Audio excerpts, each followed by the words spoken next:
Indus river system में सैकड़ों छोटे बड़े दरिया शामिल हैं। इन सैकड़ों दरियाओं में 6 बड़े दरिया हैं।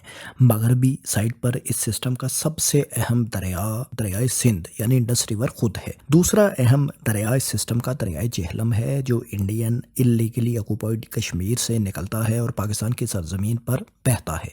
पाकिस्तान की सरजमीन पर दरियाए जेहलम को दरियाए चनाब ज्वाइन करता है, जो इंडस रिवर सिस्टम का तीसरा अहम दरिया है।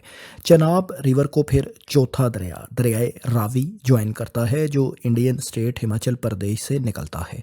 इंडियन सरजमीन ही से निकलने वाला दरियाए ब्यास इंडस रिवर सिस्टम का पांचवा अहम दरिया है, जो भारतीय सरजमीन पर ही तिब्बत से निकलने वाले दरियाए सतलुज को ज्वाइन कर लेता है, जो इंडस रिवर सिस्टम का छठा अहम दरिया है।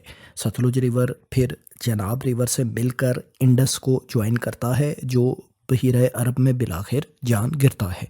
1960 की इंडस वाटर ट्रीटी के तहत 3 मशरकी दरियाओं रावी, सतलुज और ब्यास पर भारत का हक तस्लीम किया गया था, जबकि 3 मगरबी दरियाओं दरियाए सिंध, दरियाए जेहलम और दरियाए चिनाब पर पाकिस्तान का हक मुकम्मल तौर पर तस्लीम किया गया था।